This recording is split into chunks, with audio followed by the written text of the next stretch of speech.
Okay, thank you. Good evening, everyone. Thank you all for joining us. Let's continue with Master YongHua's teachings. I think it's a new section, right?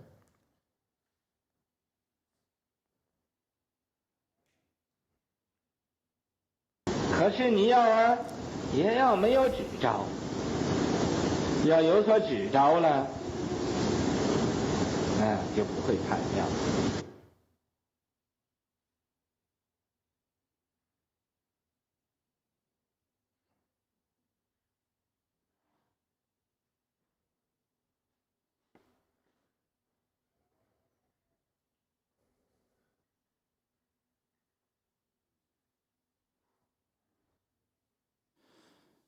Or no. However, you must have no attachments. If you have attachments, it will not be so wondrous. 总而言之，调一切法，要破止，把你这个我止、法止都要破。In short, in learning all the dharmas, you must break attachment.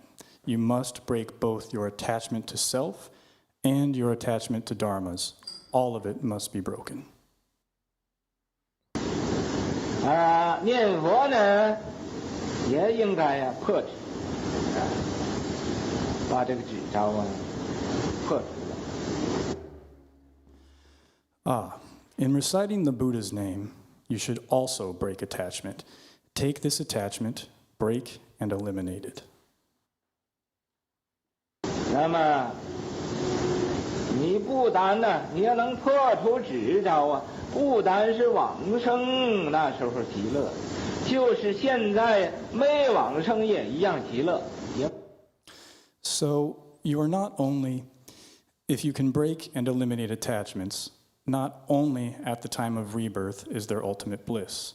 Even now, without having attained rebirth, it is the same ultimate bliss. 你没有忧愁，没有忧愁，你不是极乐是什么？ Because you have no sorrow. Without sorrow, what could it be if not ultimate bliss?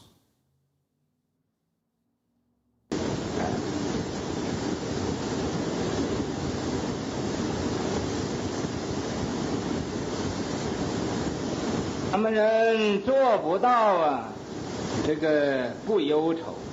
不能到这种极乐世界的境界。 We people cannot manage this being without sorrow. We are not able to reach this state of being in the land of ultimate bliss. 就因为俺们贪心没有把它止了，没停止。 It's just because we haven't stopped our mind of greed. We have not stopped it. 嗔心也没有把它化。 Our mind of anger has also not been transformed. 痴心也没有把它变过来。 Our mind of stupidity has also not been transformed. 这个贪嗔痴一天比一天重。 This greed, anger, and stupidity of ours becomes heavier day by day. 这个戒定慧一天比一天轻。 This precepts, samadhi, and wisdom of ours becomes lighter day by day.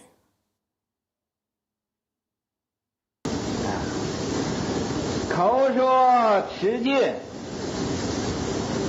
心身就犯戒。 The mouth says, uphold precepts. Then the mind and body break them. Okay, I stop here. Thank you. And the next section would be about precepts 22. Okay.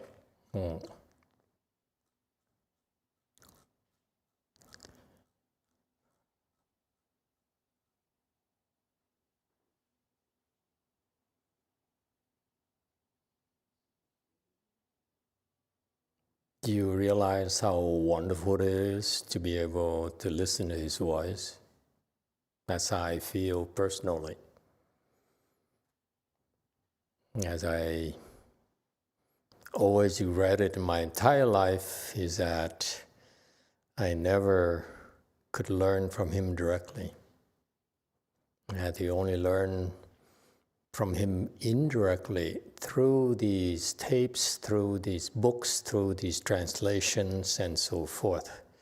So it's a real privilege, let me tell you personally, to be given the chance to be here with you and to listen to this. And I know I'm not the only one. There are many here who are also very grateful to be able to listen to the great master's instructions. So I want you to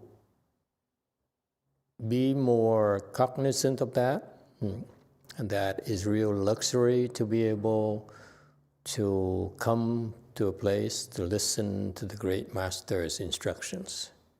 All right? This is something we should be grateful to his students who made it happen,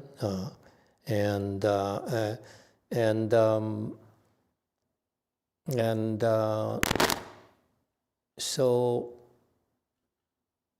we should be reflecting in our attitude. Okay, if he were here, if we were to listen to him live in person, how would you feel?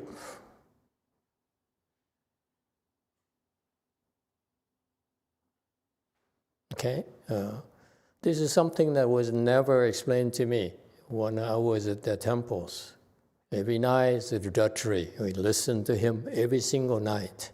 After evening ceremony until 9:30, 9 o'clock or so, so an hour and a half.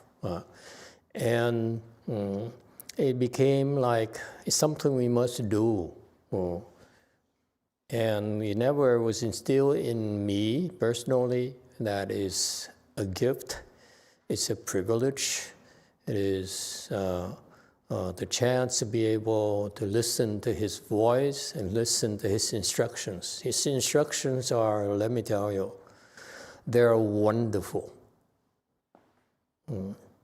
I really am so grateful for these instructions because you all know that I was never really formally taught by him to how to train people, how to teach people. So for me, this is how it seems to be the nature of our relationship. It seems like he teaches his people and I'm on the side watching him. That seems to be the nature of our relationship. He never really taught me directly, maybe 5 times, so all I could remember. But to be able to see this here, to get the transcription and all the support staff here, all the materials here, I'm just so happy. I'm just so grateful. It's something I really look forward to. Like, for example, tonight, this section here, it is so wondrous. It's so wonderful because I heard it before along the same line.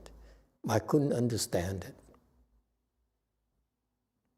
So I struggle a lot on my path to try to figure out what to do, how to overcome my obstructions.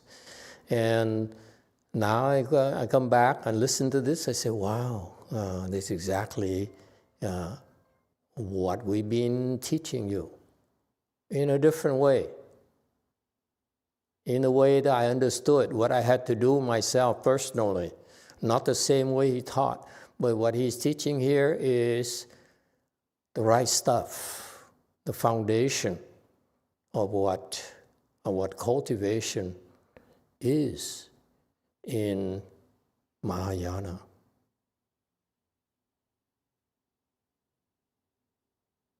So cherish it while you still can, because a lot of beings are.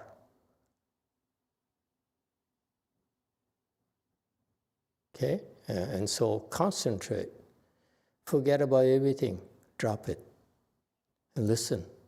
Because if you do that, these seeds are wonderful, and treat this as a priceless gift He's giving all of us, myself included.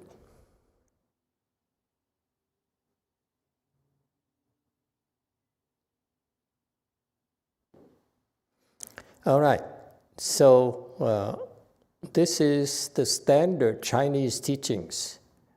This is,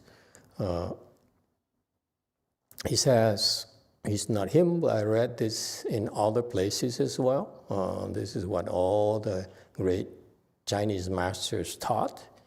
He says, in this, the context is that he's been talking about the Shrangama mantra, how powerful the mantra is, and how incredibly useful it is for us to practice it. Okay, it's a gift right there for us to be taught that knowledge is priceless. He would not mislead us. If you want to learn mantras at all, for example, and you know the Shranga mantra is the most powerful one, why would you want to learn anything else? Why would you want to practice anything else? And then we also learn about second most powerful one, which is Great Compassion Mantra. Why would you want to learn anything else?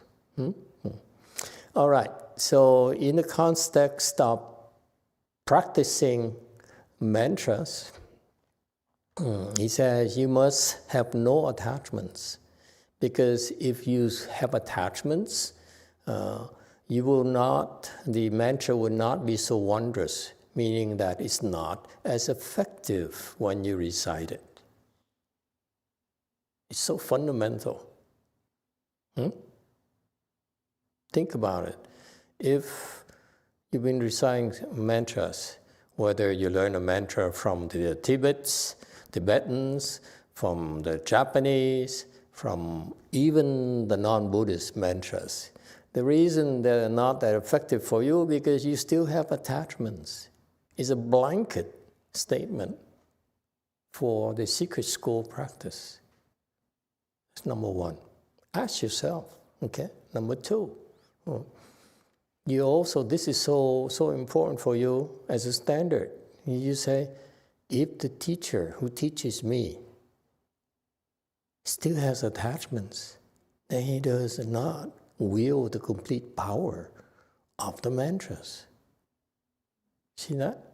This is why I'm telling you, when he was alive, his mantra recitation was so efficacious because he has no attachments whatsoever.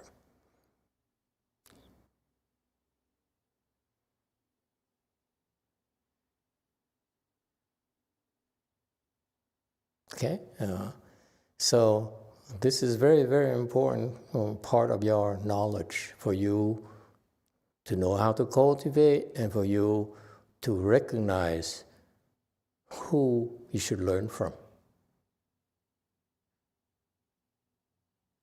All right? But the way we practice, the way we train you is slightly different, because I train all of you for the last 20 years by using what I had to do to break through, okay? Because I listen to this, the principles are correct, okay, are irrefutable, but there's a lot of details there that the Chinese patriarchs did not teach us. Okay? In short, in learning all the dharmas, you see, it's not just tantras. You must break attachment. You must break both your attachment to self and attachment to dharmas. Okay? This is the progression in your practice. If you walk the spiritual path of Mahayana, you will eventually be able to break the attachment to the self, meaning that you have no self. And after that, you still need to break the attachment to dharmas. Okay? All of it must be broken. What does it mean? For the Hinayana practitioners, meaning those people who wear orange, okay, and in Southeast Asia, there's lots of such sects in Buddhism, okay? They're able to break attachment to the self, like many of you have been able to. So many of you now have been able to break through the attachment to the self. Okay, that's wonderful. But don't stop there. You have to continue. If you are not there yet, broken through the attachment to the self, you're not that. You're in the right direction. You're in the vicinity. Okay, and after that, after you break through the attachment to the self, you also need the attachment to dharmas. This is something that the Hinayana practitioners don't have. You know how big of a deal this is? Because most of my teachers, disciples, meaning my peers, my generation, they could not break through the attachment to the self. Okay? And so many of you now have been with me for a long time. So many of you have broken through the attachment to the self. It's quite remarkable. Okay? But after that, there is the Hinayana practitioners had this subtle attachment left. Once you've broken through the attachment to the self, okay, then you sort of know that you've broken through, that you're so detached from so many things. Okay? For example, you're so more detached from your sexual desires. Okay? For example, before you have a lot more desires, but after you've broken through, you have fewer. And if the desire arises, you're able to squash it yourself. Okay? No one told me that. This is that's why there's a lot of misconceptions in Buddhism. Okay, for example, all my peers read about this, okay? But when they interpret it wrong because they are not broken through. That's why they don't understand. You know, okay? You cannot read.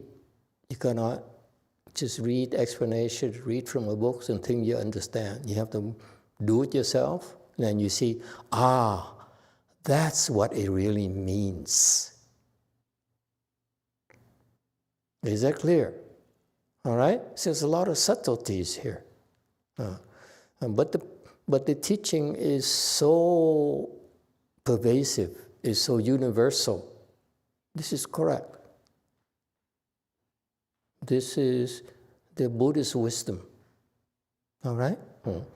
But once you are able to break through the attachment to the self, it feels wonderful, okay?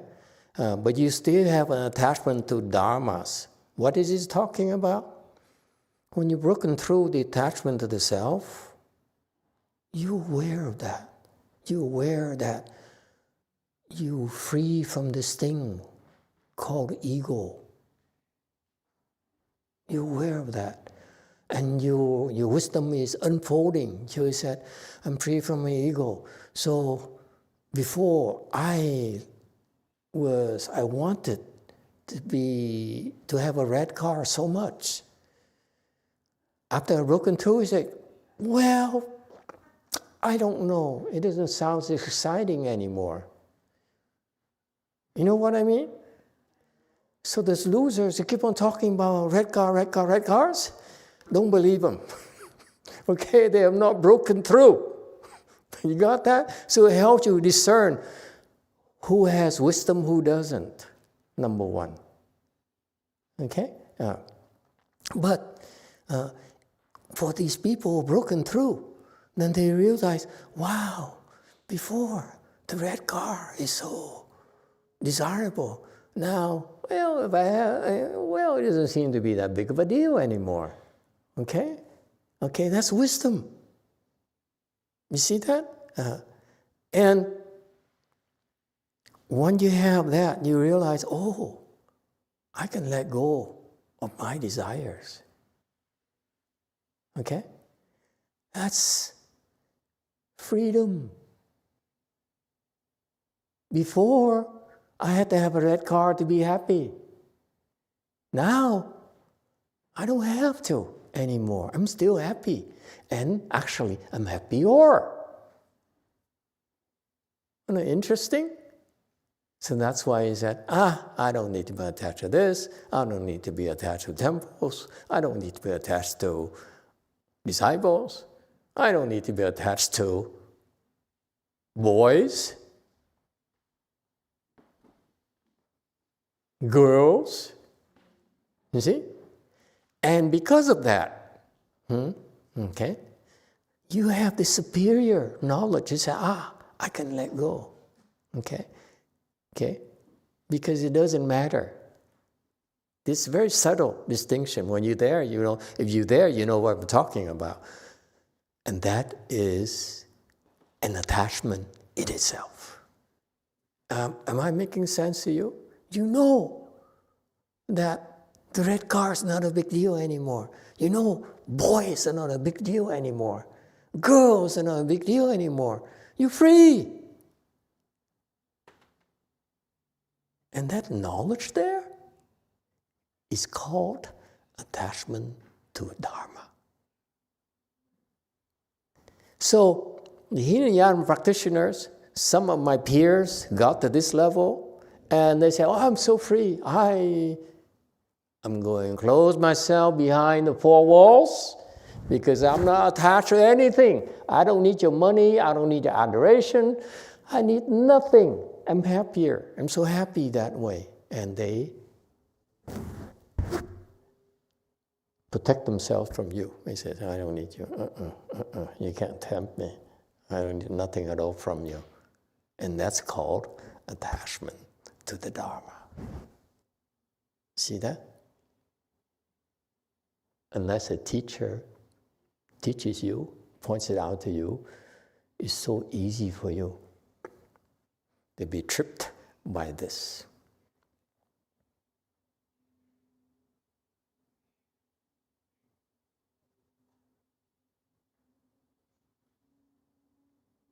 So the training goes on and on and on. If you didn't, you'd be like my peers, stuck behind four walls and the safety of their attachment, that non-self.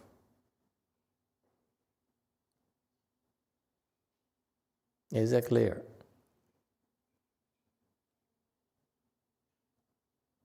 This will happen to a lot of people who cultivate in this Dharma ending age.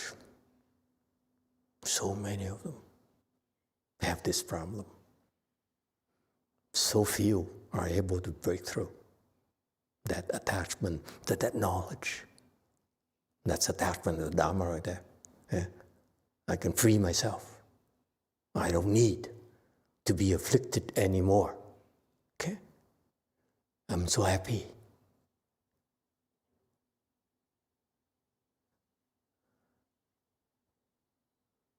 And the sad truth is that when you cultivate this in this Dharma ending age, very few people can break through the attachment to the self, and so many more would be able to break through to the attachment to the Dharma.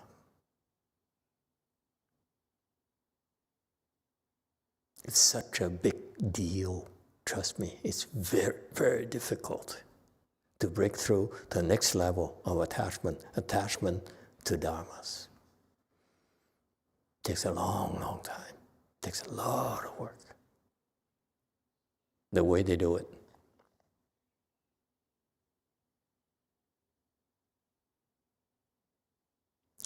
And you see how important it is? Because it's not just for you, because it's for every single person who wants to cultivate. Okay? We all have to go through these stages, these milestones.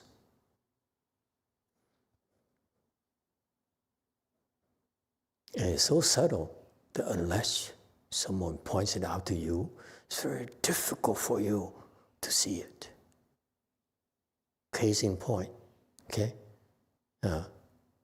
My peers, they're still stuck in the safety of the four walls.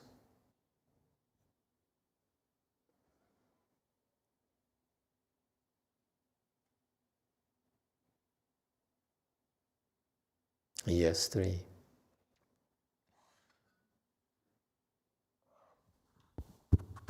Thank you, Master. I recently watched the news on the YouTube.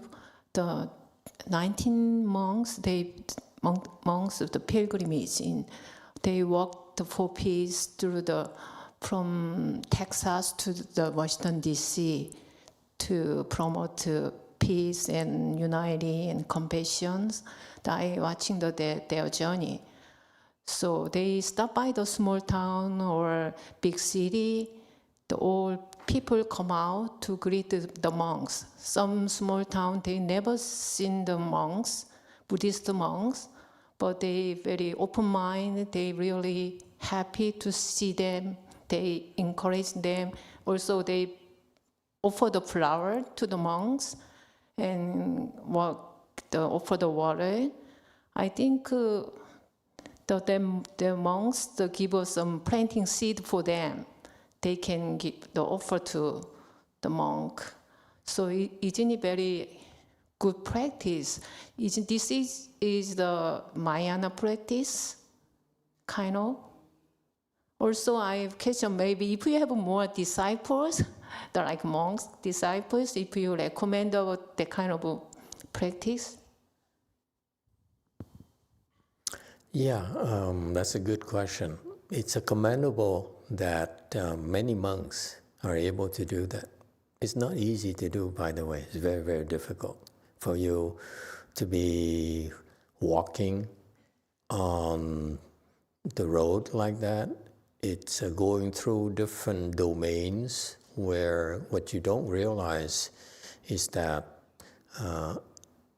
physically you think it's just a highway or a street. Actually, it's domains being ruled or run by certain leaders.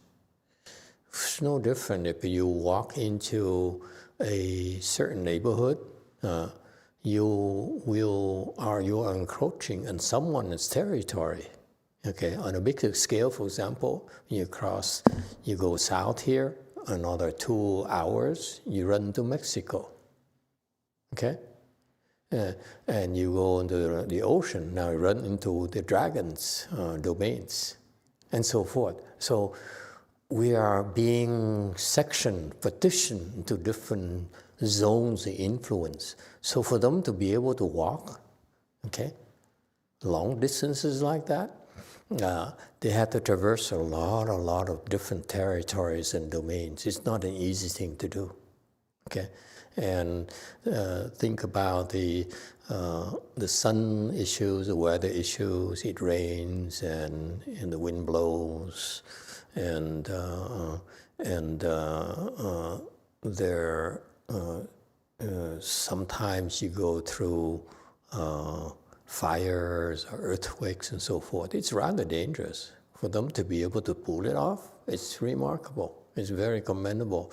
And so it's a hard thing to do, number one. Number two, for them to be able to tie that with some sort of ideal that I do this to pray for peace. So it raises awareness. It's a good thing to do. It's not easy, it's a good thing to do. And it creates a lot of blessings for them. In Hinayana, that is a practice called Xingjiao, where you walk and walk and walk. Okay? I used to do that when I went to Taiwan. We walk and walk and walk. Okay? And so the whole temple, basically the entire temple, we walked. And there's a support group who takes care of lunch, okay, and so forth. And they make arrangements to find a place where you could stay overnight. Okay, so it's very, very involved process. It's not as simple as it sounds. But traditionally, there's no such thing. We just walk, get out of the temple, and we walk and walk and walk. That's what used to be the case in the old times. Nowadays, it's more complicated. Okay, you need to make arrangements and so forth. In the old days, you can walk, and then when it's time for you to eat, you go to a village, and then you go for alms bowls rounds, and then you come back and you eat, and you continue. Now it's a lot more involved, but it's still very remarkable. Okay, it's a good thing to do. Yes. In our little world, Master Hsuan disciples, the four of them who did it twice, they do a pilgrimage from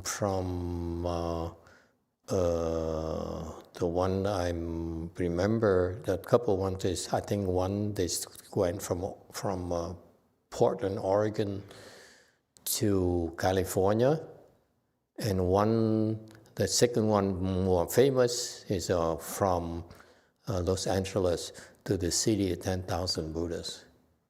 Okay, not much is recorded about the first pilgrimage.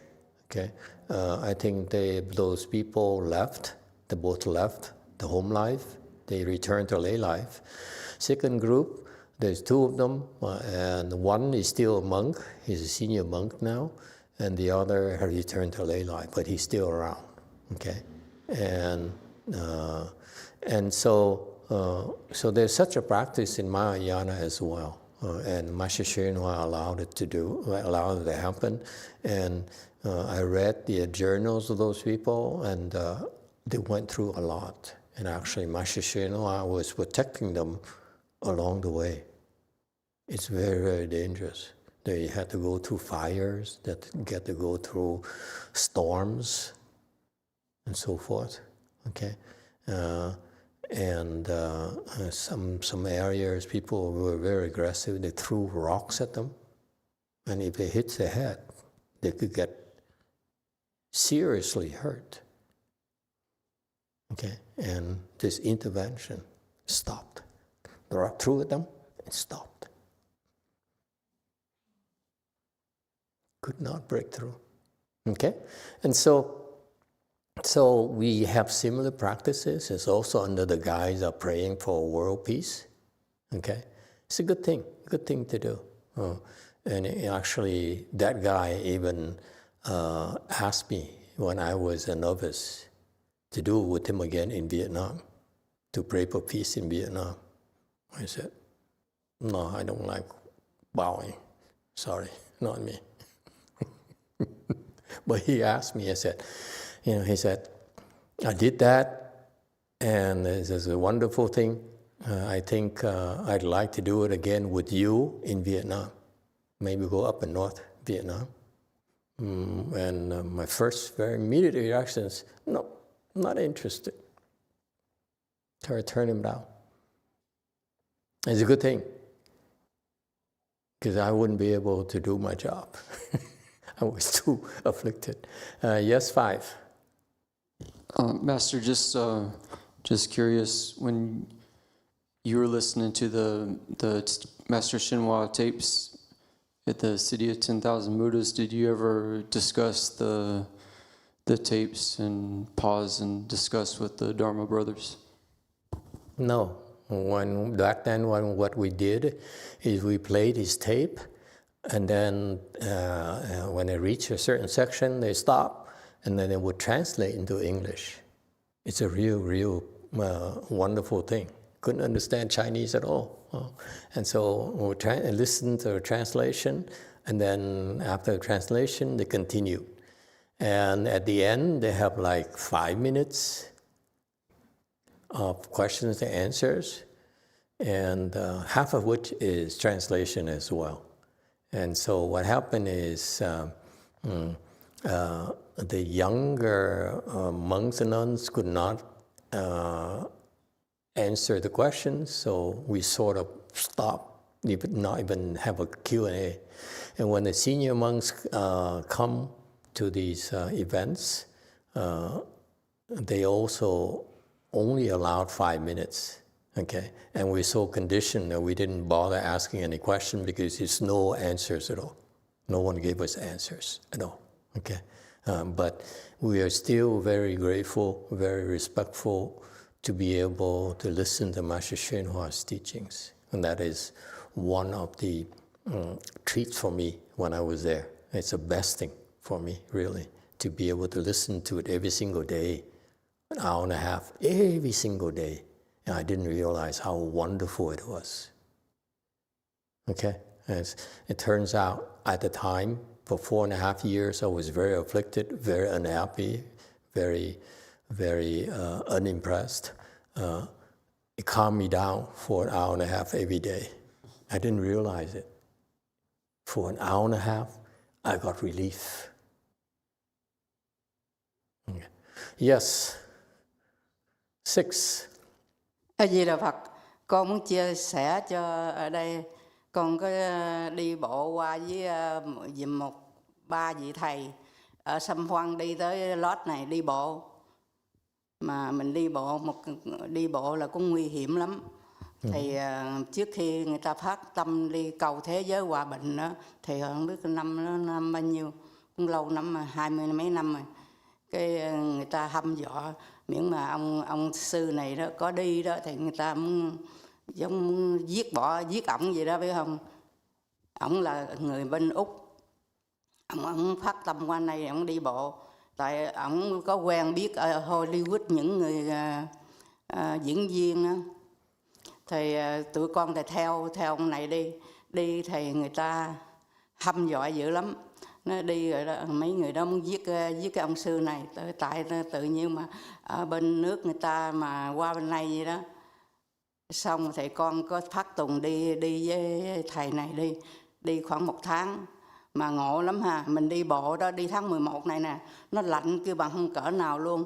Rồi mình đi cái đường 101 đó, đường 101 là cái đường đó là nó freeway 101 nó đi theo cái đường đó. Mà kỳ lắm mà đi đó, con cũng giái hòa thượng tiên hóa dữ lắm. Con cũng sợ lắm, đi nghe ta hăm dọa vậy đó. Lại ngồi trốn gia đình đi mà không có ai biết. Ở trên ngồi đi 1 tháng nó không có ai biết, gia đình ngồi không biết. Mà báo nó đăng ra cái mình giấu ông xã mình, cái báo nó đăng ra cái đưa cho ông xã ngồi coi có hình mình ở trỏng á. Ông về ông la quá chừng. Cười quá. Rồi cái mình đi bộ như vậy đó ha, có Long Thần hộ pháp đó, chứ không phải là không có chuyện chơi đâu. Đi 1 tháng vậy nó không bao giờ lạnh đó. Đi trong cái đường 101 đó, nó ấm lắm, không có lạnh, không có gì hết trơn đó. Mô Phật.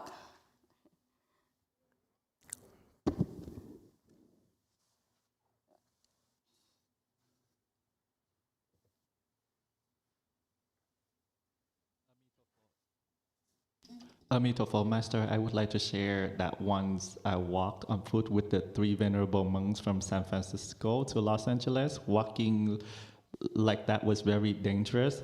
It was like before I make a vow, so I walked was like 20 years ago, and then people threatened them saying that if they win, they would have been killed. people would kill him. So the monk was from Australia. So after making that vow, I think the monk has a connection with the Hollywood people. So then all of a sudden, he's from Australia and come to this country and wanted to do a long walk like that. So then I myself also tag along and walk with them for like about a month. So it was during November, and it was on Freeway 101, and very strange in this. So before I walk with them, I also pray to Master YongHua a lot, and I actually sneak out of my family and did not let them know that I was doing such pilgrimage. And so then nobody knows. However, there's newspaper, they taking picture, and then somehow they handed it to my husband. And my husband recognized me right there, and then he yelled at me a lot. So going in such event must have a lot of spirit and dragon protectors, because walking for like a month on that Freeway 101, I've never felt cold at all. Yeah, it's so impressive that you were able to do it for 1 month. It's a big undertaking. There's a lot of invisible beings who has to come out and support you. That's for sure. However, I'm just curious. You can get away from your husband for a month and he doesn't know? Biết. Mà hồi đó giống gia đình tôi đó, thì ổng làm tôi làm, là làm hai người đó không có gì. Tôi làm cái chuyện của tôi thì ổng cũng không có lo, ổng cũng không có khe, rồi ổng làm cái gì tôi cũng không có khắt khe ổng cái gì. Mô Phật. Bởi vì tôi hồi đó chồng tôi đó, tôi cũng tự do lắm, chứ không có chồng tôi không có giống làm khó làm dễ trong cuộc đời tôi vậy. Mô Phật. Oh, Master, so back in the day, my family, whatever I doing, my undertaking is my business, and whatever he did is his, so we don't actually particularly care about what we've been doing. So then my husband and I are very freedom in that way. We don't give a hard time to each other. I think it's what we call open marriage nowadays. Mô Phật, con đó, con hồi đó thầy ở chùa của sư cô đó, con ngồi thiền ở trên thầy hồi đó dạy thiền bằng đầu đó, con đi 1 tháng, gia đình con cũng không có biết nữa, con không có biết con đi đâu, gia đình con, cha mẹ, anh em tôi cũng không biết tôi đi đâu nữa. Tôi nói tôi đi 1 tháng, nói vậy thôi à, đi cái mấy người đó cũng, tôi nói tôi đi chùa thôi, mà tôi ở trên sư cô Hằng Lượng 1 tháng mà không có ai biết tôi ở trỏng hết trơn. Mô Phật.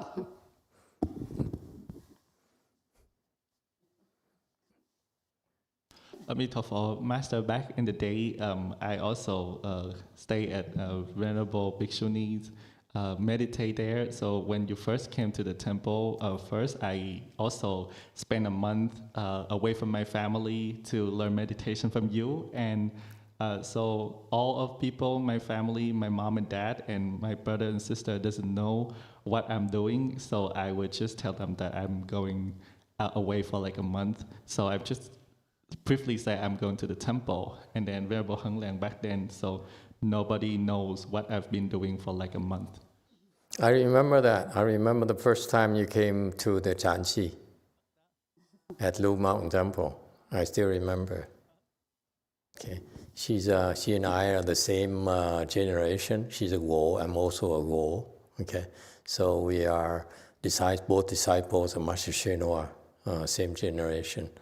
And so when I first came to Lu Mountain Temple, she was only interested in cooking. She was taking care of the kitchen. She organized the kitchen, took care of the kitchen. And it's after about 1.5 years of cooking for me, she decided she would not cultivate she decided to cultivate, and she decided to learn how to meditate. I think it's the first time she really meditated, okay?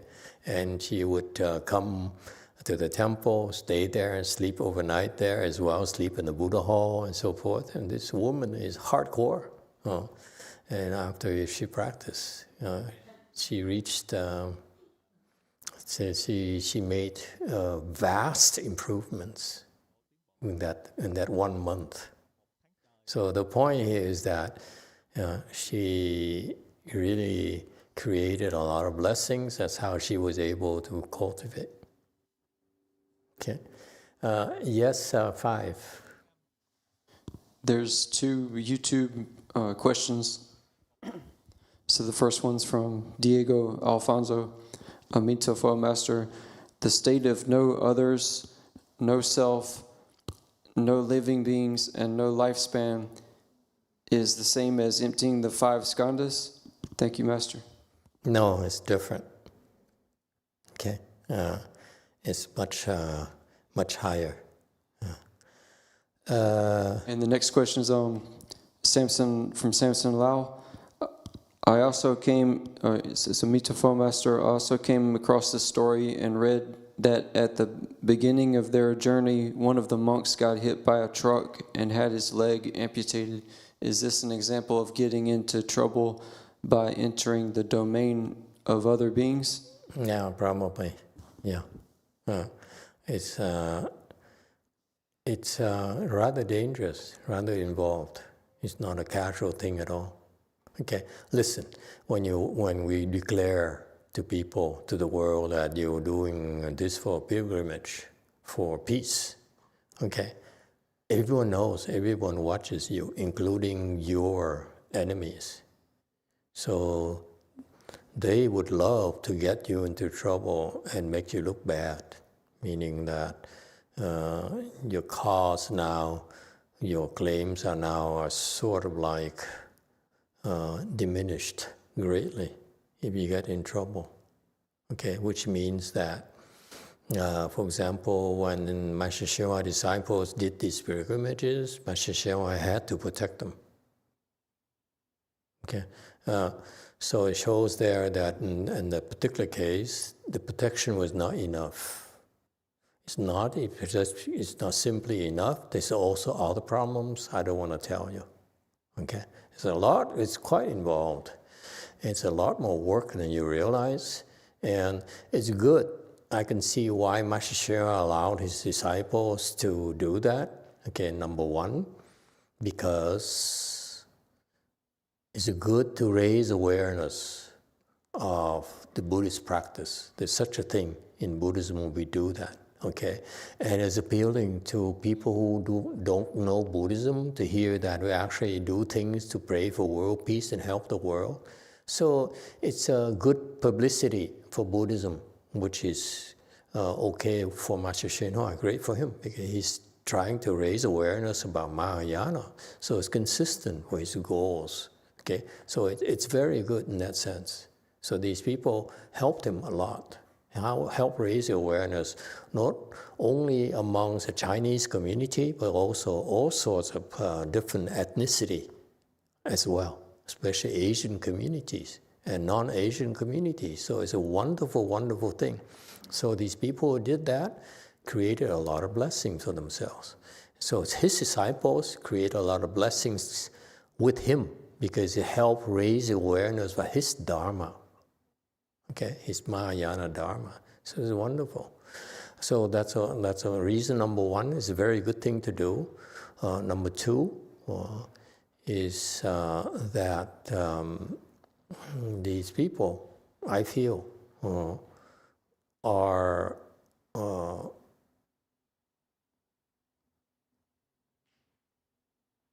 not this.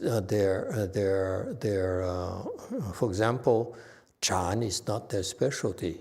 I look at them and say, oh, if you practice Chan properly, you would produce much bigger results much faster. Chan is much more powerful practice. Bowing is a lower form of Chan, Okay? For example, you practice Chan, and your legs hurt too much, and you're too tired and too sleepy. Get up and bow. That's Chan too. Get up and fight. Don't fall asleep. Okay? Cultivation is about struggling. It's not supposed to be easy for you. If it's easy, then you're not working hard enough.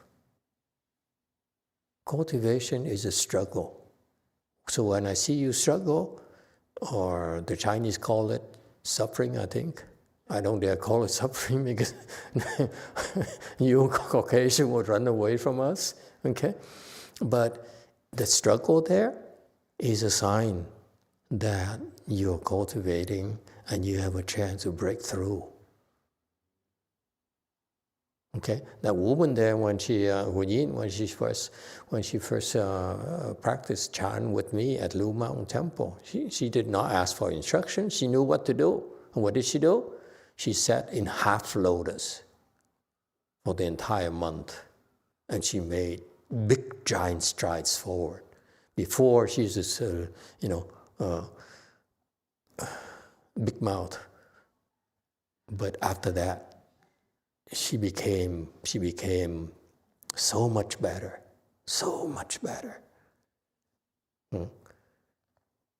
I'm still surprised that she's still married to that guy. Okay, so point number 2 being that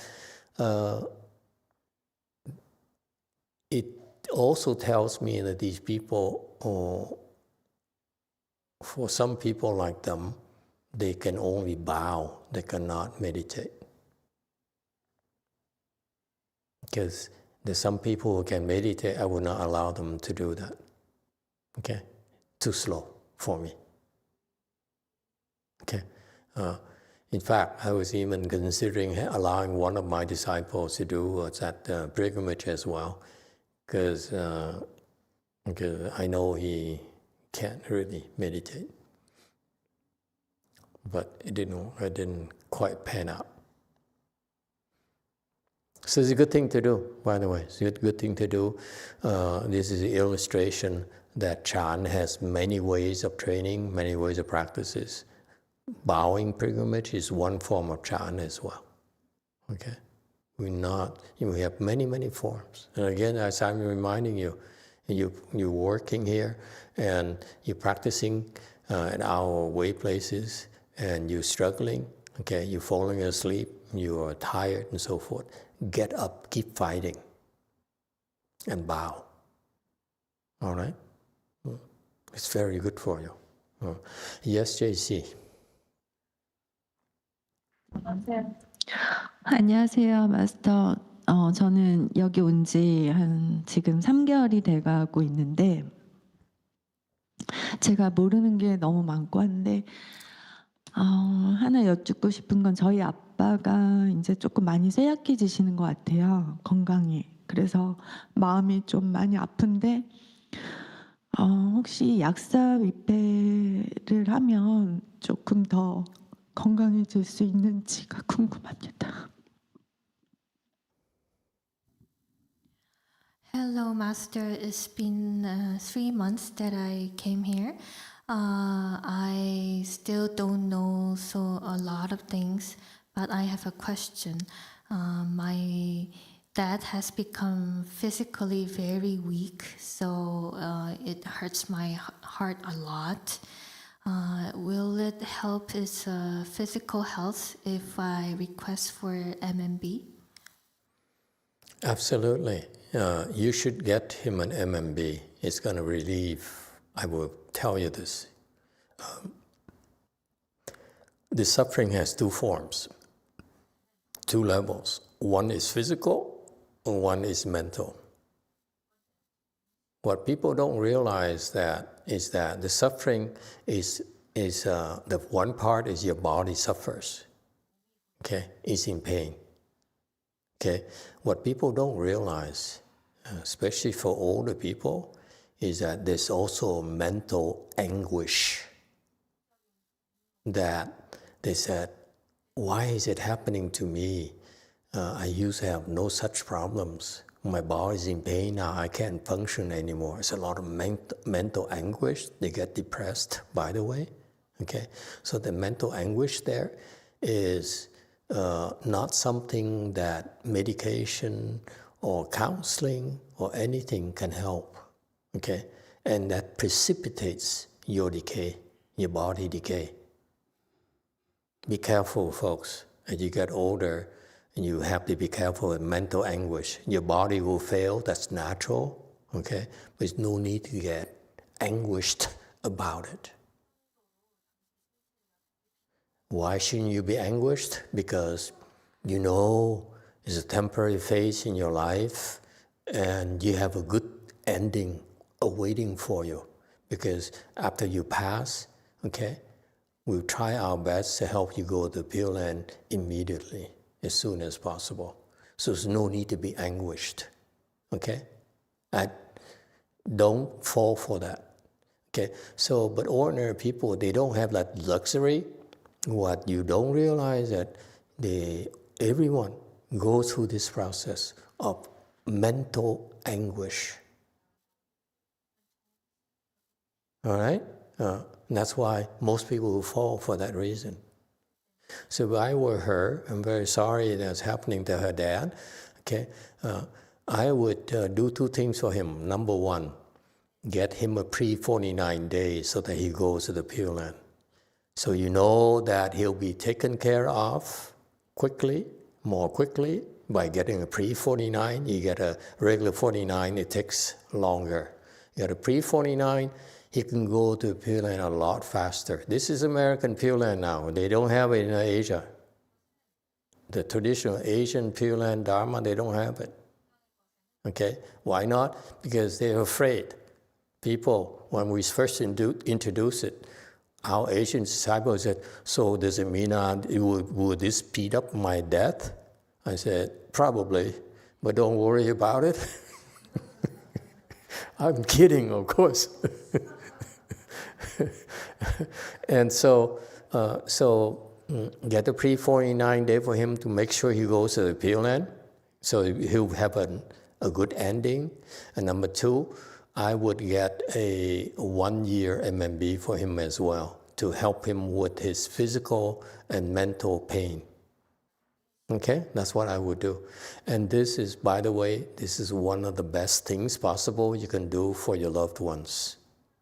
Okay, you don't realize how the body may be in pain, but the mind is more at peace. Okay, somehow, for some reason, it's magical. This is what we observed the last 20 years. Okay, so that's our formula. All right, all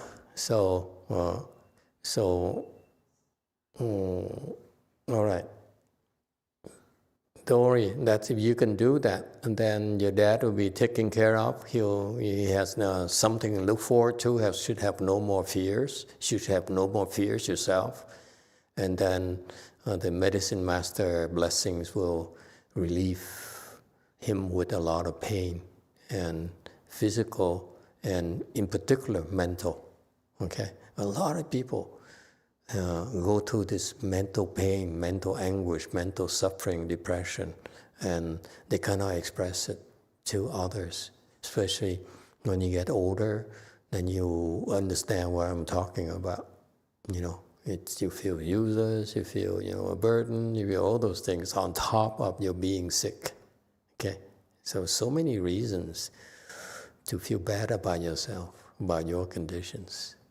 Okay, and that's what will make you fall, by the way.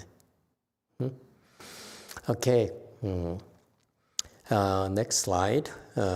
In reciting Buddha's name, same thing, you break attachment, break and eliminate it. You see, that's why he's talking before, the slide before is Chan meditation. You see, Pure Land also you need to break attachments as well. You see? So that's why I always maintain to you, Chan and Pure Land are the same. Okay, just should be practiced in parallel. And And then he further explains more. He says, if you're able to break and eliminate attachments, then he says, you don't need to wait until you're dead to experience the ultimate bliss. Okay, even before you are born to the land of ultimate bliss, you can experience the bliss already. And this is a little bit off. Okay, I would not go this way because it's misleading to me. Okay, for him it's okay to speak like this because I think he did it on purpose for his students back then and work for his students. But it's a lot of work to do this, and I would not do this. Okay, so we have different styles. Okay, so he explains more. So he says, if you do that, I will help you. But he's not saying that. He helped these people. Okay, but the help them is personal. You cannot use his help for one person to generalize into a statement here, a blanket statement here. It says you can experience the land of ultimate bliss here. It's not clean to me. Okay, he says why? Why? Because if you have no sorrow, then it's ultimate bliss. You experience the ultimate bliss. You see, it's a stretch. If you ask me, it's too much of a stretch, because the land of ultimate bliss is wonderful, let me tell you. If you're old and you're suffering, you're in pain, okay, there's no way for you to experience the land of ultimate bliss. If you're young and you still have so many afflictions, it's not possible for you to experience the bliss over there. It's impossible, let me tell you. Nothing here compares with it. So for me, his statement here is a stretch. I disagree with him respectfully. I would not go this far. Okay, that's misleading to me. It's an oversell. Yes, JC. Amitabha Master, my question is, when I recite mantras, especially Medicine Master Buddha mantra, I usually have something in mind that such as my dad's health become better. And recently, as you know, that my son had a small tumor in his stomach. We accidentally found it. Mm-hmm. So I recite when I recite Medicine Master mantra, I have that hopeful mind that the Medicine Master Buddha would help my brother, my son, or my dad. But I should. So I realized that I have been doing wrong all the time because I shouldn't have attachment. Mm-hmm. Mm-hmm. So when I recite mantra, should I just concentrate on the sounds without thinking? Is that what I should do? Okay. Good question. It's a very good question. You should ask these types of questions that things are not clear to you. I see a lot of things are unclear. For example, we talked about ultimate bliss here. The Master Cheryl talked about it. I know that I totally disagree. I would not go this far, okay? Because I know things. For example, I know when you're born to learn ultimate bliss, what happens to you. The people who made it there, okay? The bliss they experience nowhere. It's so much better than any of you have been able to experience here. So it's not possible for you to experience it here. Okay? You have to go there. Otherwise, what's the point in having an ultimate bliss? Okay? So it's misleading to talk like that. That's why I draw the line. I don't do that. Okay? I respectfully disagree. And I know I will get in trouble with a lot of his disciples and so forth. I don't care. Okay? This is my session. I'm going to tell you what I think. All right? And as far as the teaching here, for example, Mina asked a question about, when I recite this mantra here, because I recite because what compels me is that I want to help my dad, I want to help my son. Okay? And now she realized it's an attachment. It's not the way it sounds, you see? That's what it says, but it's not the case. Let me explain to you the process. Why do you recite mantras in the first place? Because you have a goal, you have a desire, right? He says, I want to recite this medicine master mantra or the Buddha's name because, let's say, I want to become enlightened, want to help someone, okay? That is the driving force. There's nothing wrong with it.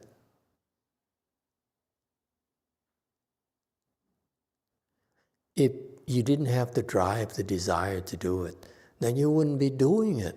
So how can we tell you that you should not even have an attachment to helping your son? If you don't have an attachment to help your son, then why would you continue to recite? So are we teaching you to fool yourself? You see the subtlety? You read this, and you think that, oh, I should have no attachment whatsoever, including attaching to helping my son. If you're not attached to that, you would not be cultivating, you'd not be reciting at all. You see, it sounds like you should have, the prior slide says you should have no attachment at all, okay? But it's not the way it sounds, because, let me explain specifically. In her case, okay, there's nothing wrong with saying, this is what compels me to recite, okay? Because that's how I believed I can help my son, my dad, or someone, okay? First of all, first point of distinction, don't try to help others.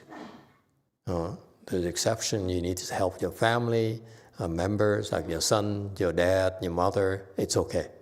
But don't try to help your neighbor, okay? For example, don't try to help a stranger. Don't do that, because you cannot handle the consequences. Okay? You do that, don't expect me to cover for you. So there's nothing wrong with say, I know this mantra here and I want to do something, and this is what I feel I'm able to afford to do, then you recite the mantra. So where there's this, when you recite this mantra, what about attachment? Okay, let me teach you, okay? There's nothing wrong with reciting the mantra because you want to help your son, okay? However, the attachment he's talking about, for example, is when you recite the mantra, you said, I want to see results. That's an attachment you need to be careful not to allow. Okay? And that's what, you see, it's so subtle. You say, I want to help my son, but is this working? Is it really, really working? Okay? That's an attachment right there. Because of that attachment, you lose effectiveness in your recitation. And most people, you don't realize it. If you were to recite, I said, so what you do is say, I want to recite because I want to help. Okay? And that's it. And you recite. You strike one thought. Very clear. This is the Dharma here. This is why the Chinese, the way they explain it, is not clear. I'm waiting for you to ask me before I explain it to you. Okay? So you're asking questions, helping a lot of people. not only yourself, a lot of others people here, as well other people who will be listening to this in the future. The Dharma is that you said, I want to help. Okay? That's perfectly legitimate. Be careful again. Do not help indiscriminately. You cannot handle it. You cannot handle the consequences. Okay? Helping someone comes at a price. It's never free. Okay? You have to take on the burden, number one. So you start with a thought, I want to help. And you recite. That's it. Avoid looking into, does it work? How much longer? Those are attachments that Master YongHua talked about. Am I making myself clear? And this is what happened to the externalists. They learn these mantras, they learn these dharmas, and they have a little bit of skills. Not that much, but a little bit of skills. Okay? So they recite, and then what they don't realize is that these non-Buddhist practitioners, they recite and say, I'm producing results. Yeah, you help a little, but they don't realize because I said, look at that. I'm actually helping. And that's what limits the effectiveness right away. And they stuck on that the rest of their cultivation until they die. So they get a little bit of skills, and they stuck there the rest of their lives. And they stuck. They get nowhere anymore. So that happened not just the non-Buddhists, also the Hinayana people. I'm not going to name anymore because I'm going to get in trouble with a lot of them. Okay? Too many of them I see, including my teachers, disciples. Because they never were taught this precisely, what it really means, what he says here. Reciting Buddha's name, learning old Dharma, you must break attachment, both self-attachment and Dharmas. See? Unless we explain it for you, you think you know, but actually you don't.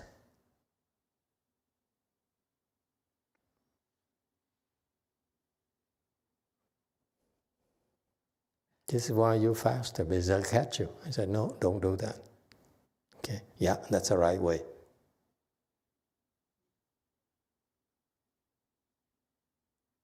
See, if my peers, if they came to me and begged for the Dharma, I said, no thanks, I can't teach you. You're not my disciples. When you come to me, I say, stop it. Don't go back to your four walls. That's your prison. Your attainment is so limited because of it.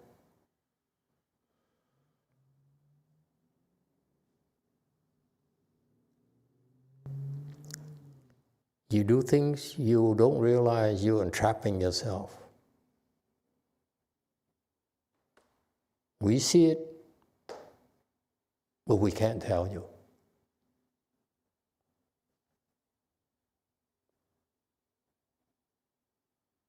Okay? This is why you're much faster than his, because they got stuck in these things. They think they understand, they think they learn the proper way. It's a proper Dharma, but the execution's improper.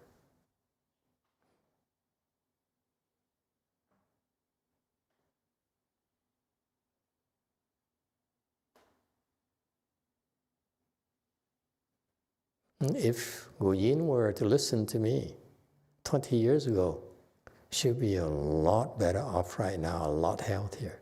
But she says, I'm the same as you. I'm here because I like you, okay? And you're repeating what my master teaches. I like it, okay? But she never really listened to what I told her. She never said, I knew this is right. Never. For 20 years, she never asked me, am I doing it right? I said, you don't ask, I don't tell. ching. Six. Đâu có biết cái gì là nhiều đâu thầy. Con biết cái gì thì con nói cái nấy, hồi đó nói chuyện thô lỗ quá chừng, bây giờ mình nghĩ là mắc cỡ quá chừng thầy. Bởi vì tôi thấy thầy rất là từ bi. Bởi vì tôi Quảng Ngân đó, ở dạng Phật Thành cũng là 20 mấy năm, đi lên đi xuống thấy ở trên tu rất là gắt gao, bởi vì Quảng Ngân đâu có dám tới đâu, dám tới trên đó. Hồi đó Quảng Ngân thấy ở trên tu thiền đó, Quảng Ngân muốn tính đi lên trên tu thiền mà nghe qua nghe lại ngon, con không dám lên trên đó ngồi thiền.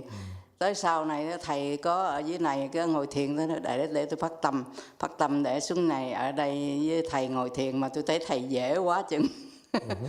Một Phật.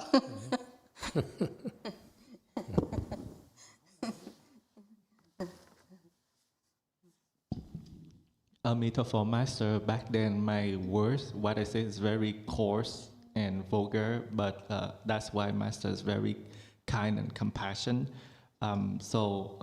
I been frequent to City of 10,000 Buddhas for 20 plus years, and I've seen that they cultivate very strict, very hard, so I wouldn't dare to come. So then I heard that they've been practicing meditation, so I heard around people how they cultivate. Because of that, I would not dare to come and cultivate with them. But then when I heard that Master opened the the meditation retreat, so I bring forth the mind to come and cultivate with Master, and I felt that it's much easier than them. Thank you, Emitofuo. Yeah, thank you for your input. Cảm ơn cái ý của cô. I was there for 4 years. I went through the traditional style of training. I told you, after 4 years, I made it to second dhyana. So yes, we work hard. We're getting nowhere. You make all the mistakes. 2 steps forward, 2 steps back.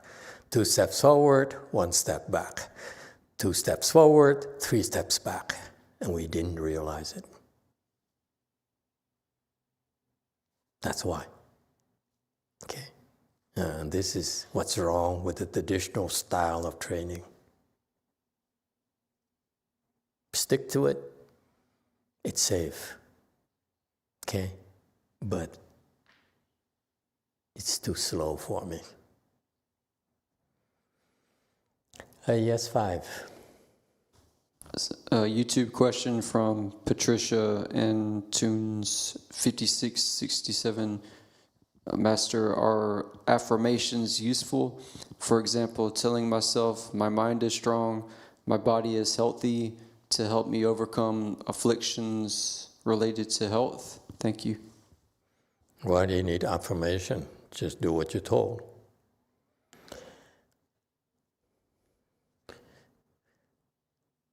All right. So he says here on slide 15, because you have no sorrow. What sorrow? If the Buddha not the ultimate bliss. Okay. People cannot manage this without being sorrow. It stays in being in the ultimate bliss. Again, I wouldn't go I wouldn't go here. I wouldn't go there at all. Okay. Because he has credibility, he has great wisdom, but I feel it's misleading. I don't have his credentials to be able to engage in this, to go out on a limb like this. And to me, it's not true because of facts. I see you people here, I saw them being born in Western Pure Land. I said, wow, why it's called Land Ultimate Bliss. Each and every one of them. Nowhere what you have here. You can have your champagne, caviar, your red cars, and your plastic surgeries, and your girlfriend, and so forth. Okay, it's nowhere near how happy they are over there. So that's why I would not go there. Okay? It's because you haven't stopped our mind of greed, just have not stopped it. And not our mind of anger, okay? The mind of stupidity, okay? Again, good good things to remind you. Watch out your 3 poisons: greed, anger, stupidity. The more you practice, the heavier it becomes. Okay, it's more subtle than that. It's interesting that Guyin says, they're so strict and it's kind of scary. Okay, that's why she didn't dare go there to practice, whereas over here it's easy, so a lot more lax. It's by design, by the way. I was disenchanted, okay, that there's this aura of I'm Chan, I'm traditional things, and this is what we've been trained for centuries, generations of traditional Chan. This is what compels me to say this ain't Chinese Chan, it ain't Vietnamese Chan, it ain't Japanese Zen. This is American Chan, okay? Because, on the surface, it looks like we are a lot more lax. We don't lock up the room, don't allow you to walk in, walk out, okay, once the doors are locked, okay? By the way, that creates fire hazards as well. There's a lot of legal issues involved as well that you don't want to go there, okay? And so... 以法界为性 but we make it like easygoing, okay, to encourage you to practice. But for those of you who are serious about cultivation, okay, it's much harder than you think.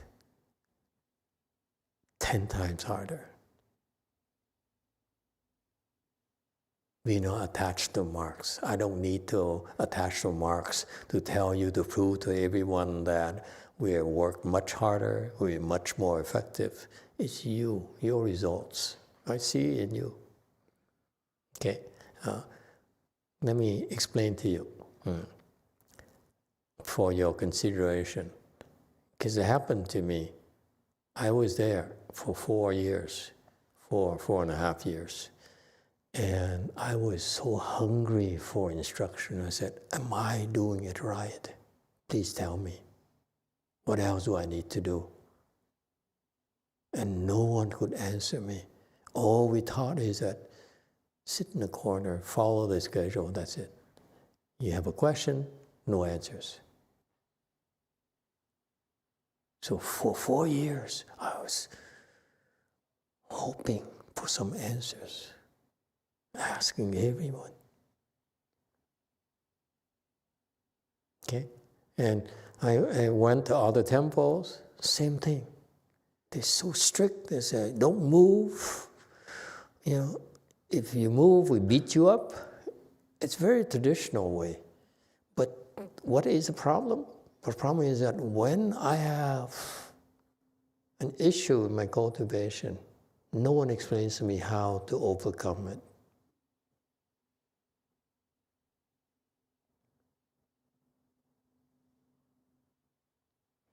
It's 10 times harder because you solve 10 times more problems. It's harder. You solve more problems. The more problems you solve, the harder it really is. Okay?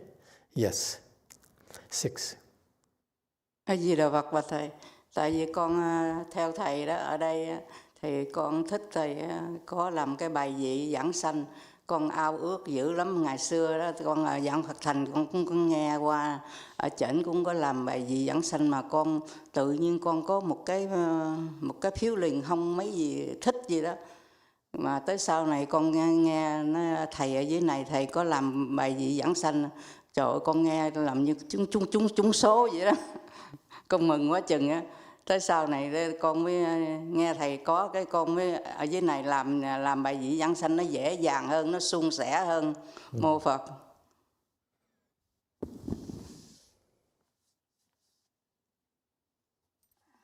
Emitofuo Master, I really like the fact that you are established the rebirth lab for us. I've been wanting to establish a rebirth lab for myself. And I've known that City of 10,000 Buddha has that system. However, I have a feeling I really don't like it.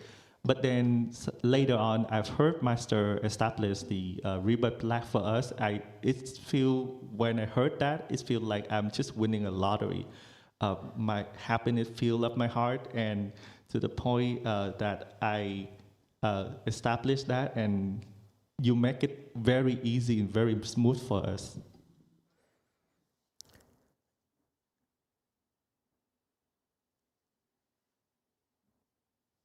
There's a reason why you feel comfortable and you believe.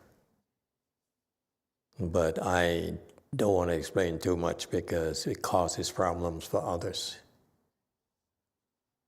Okay? It's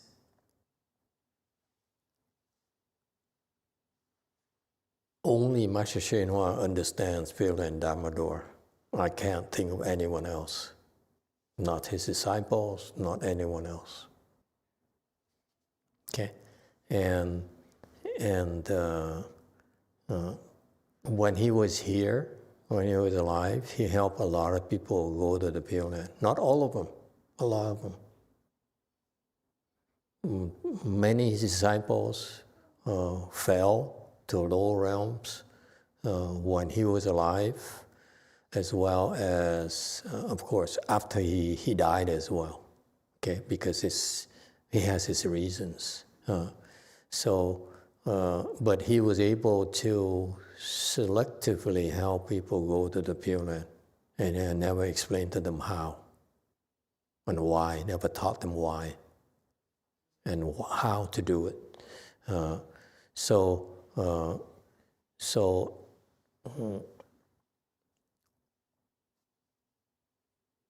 But that's still Chinese, still traditional Chinese.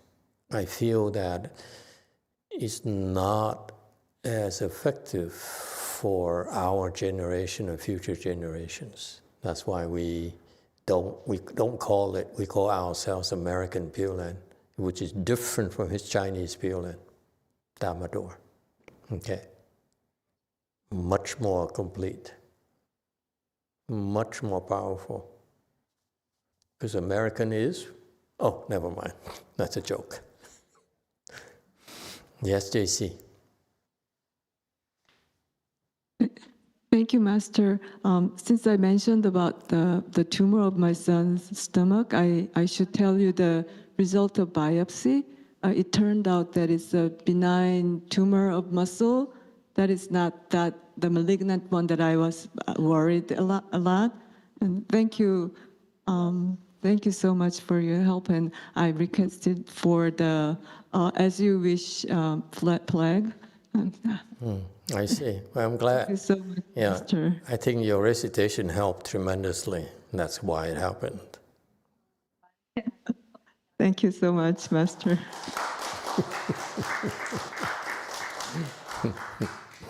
He's a good boy. Where are we? Are we there at the last slide or the next section? Okay, so this is the last slide I will explain to you. Precepts of Matter Wisdom, of course, become lighter and lighter day by day, and so forth. Becomes heavier. So these people, when this is how you gauge yourself when you cultivate and you find that you're more angry, you're more greedy, you're more stupid. The frequency, I mean. Okay, be very careful. We're talking about the frequency of the thoughts of greed, anger, stupidity. They occur more frequently, whereas when you practice and you're making progress, they will become less frequent. That's natural. It's a sign. That's how you gauge yourself. You're in the right direction. Because you won't be able to get rid of greed, anger, stupidity completely. That's not possible. We're here, okay? You go back and take a look at your husband, you're going to be afflicted right away. And say, oh, I love you so much. Okay? So don't tell me, I don't care who you are. But, that's what happens to us, greed, anger, stupidity. You look at our son, oh, I love you. You're so adorable. Okay? But it will be lighter, it will be less frequent, if you will, these issues. And the precepts of mind wisdom will be stronger in you. All right? So you're on the right tracks, if you will. Okay, time is almost up, so we don't have enough time. You can go into the next section, so we postpone it until tomorrow night. Thank you, everyone. Keep up the good work.